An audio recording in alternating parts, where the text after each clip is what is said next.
Привет, друзья и гости международного канала Алга Петербург. Я, Саша Карельский, пришел, чтобы исполнить свое обещание. Еще в декабре прошлого года я обещал вам цикл передач, посвященных народным казахским музыкальным инструментам. Вы знаете, насколько это интересная тема, особенно для наших друзей из разных стран мира, которые уже давно и активно изучают казахскую культуру. А для того, чтобы вам было интересно, будем изучать казахские народные музыкальные инструменты по клипам или выступлениям Димаша, в которых те или иные инструменты были замечены. Поможет нам в изучении многообразия казахских инструментов уникальный музей Ихласа, который находится в Алматы. Давайте познакомимся с ним поближе.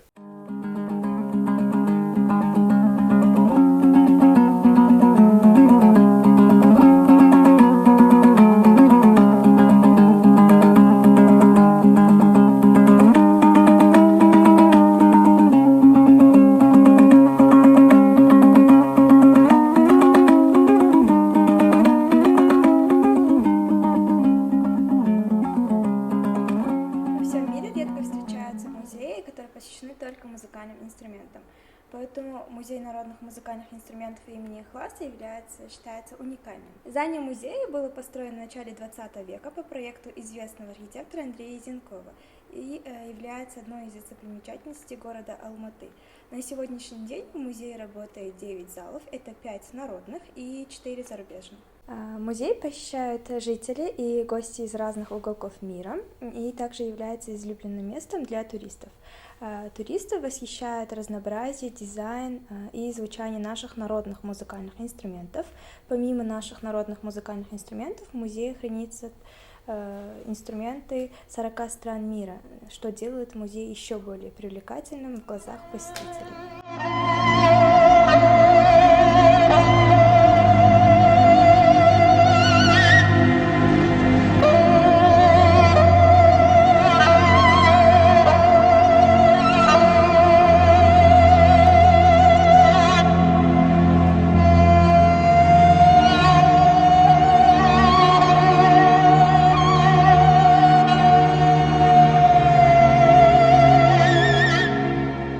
Что же, теперь, когда мы знаем, кто будет нам помогать, пришло время выбрать первый музыкальный инструмент для знакомства. Я думаю, вы поддержите меня, если выберу первый инструмент для знакомства – домбру.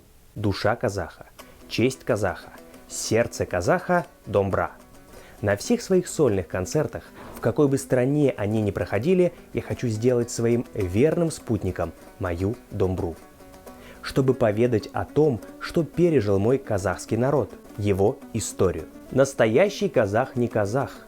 Настоящий казах – инструмент, сердце казахского народа. Написал Димаш под видео в Instagram с московского концерта 2019 года в Кремле. Думаю, это лучший аргумент для начала знакомства с домброй. Поехали!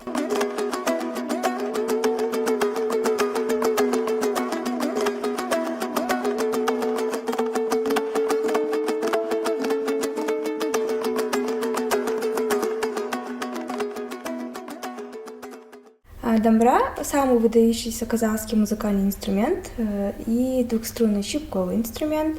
В XIX веке был самым распространенным казахским музыкальным инструментом, то есть в быту народа. XIX век для казахов считается золотым веком, потому что в этом веке родились все знаменитые люди, которые подняли казахскую литературу, литературный язык. И домбра делится на два вида. Это у нас каплевидная форма и совкообразная форма. Каплевидная форма более распространена в Западном и в Южном Казахстане. На ней легко играются динамичные произведения. Совкообразная форма более распространена в Восточном Казахстане. На ней легко играются лирические произведения.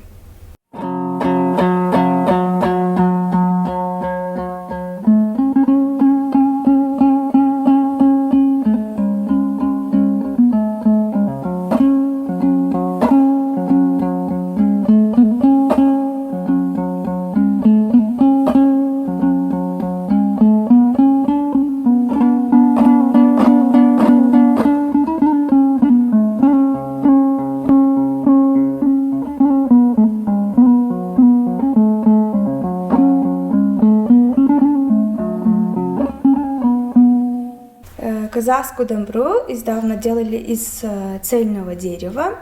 Раньше техника изготовления домбры была совсем другой.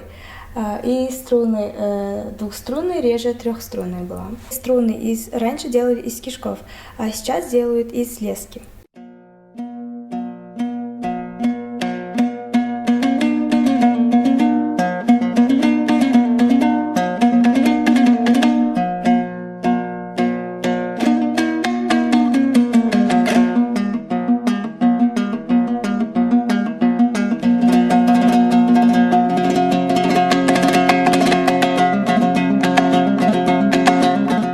Одним из величайших инструментов и главным символом казахской музыкальной культуры, безусловно, является домбра, без которой не обходилось ни одно событие в жизни народа. Так было еще во времена кочевников и остается по сей день. Этот щипковый, двуструнный инструмент неизменно объединяет людей разных профессий, вероисповеданий и национальностей. Ведь порой его чарующие звуки способны рассказать и донести куда более глубинные мысли, чем слова.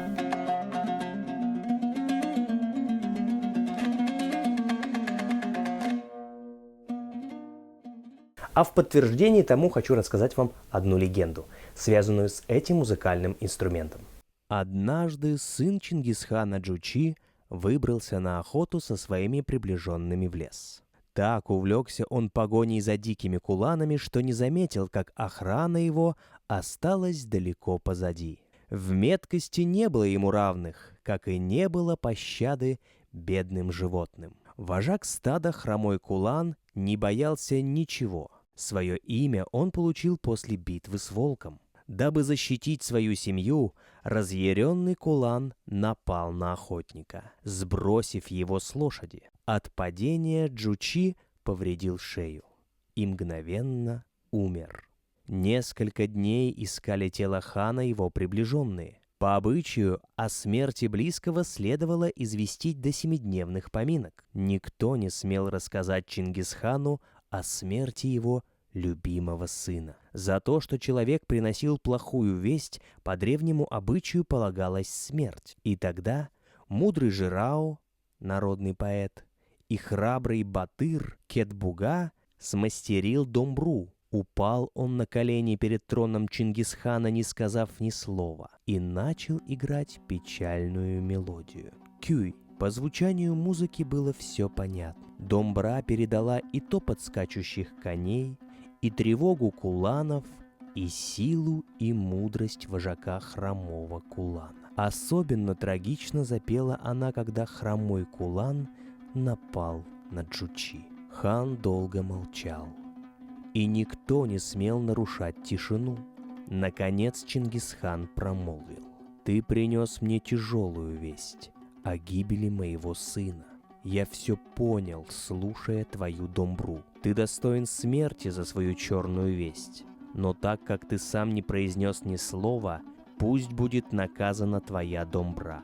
Залейте ей горло свинцом». Вопреки закону никто из людей не пострадал, только домбра была залита горячим свинцом, и с тех пор на ее плоской стороне появилось отверстие. Так в казахском народе появился кюй под названием Аксак Кулан.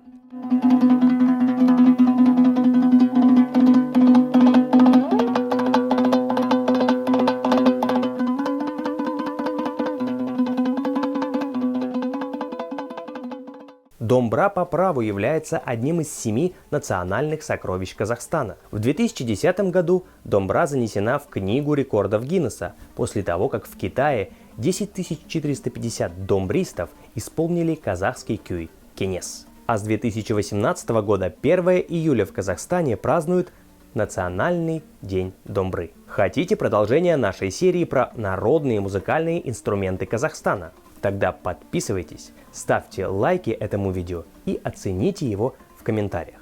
Тогда я обязательно вернусь, и мы продолжим. Алга! Если фильм вам понравился, поставьте лайк, подпишитесь на канал и включите уведомления, чтобы не пропустить важные новости о любимом артисте. Будьте здоровы, будьте счастливы и успехов вам! Команда «Алга Петербург».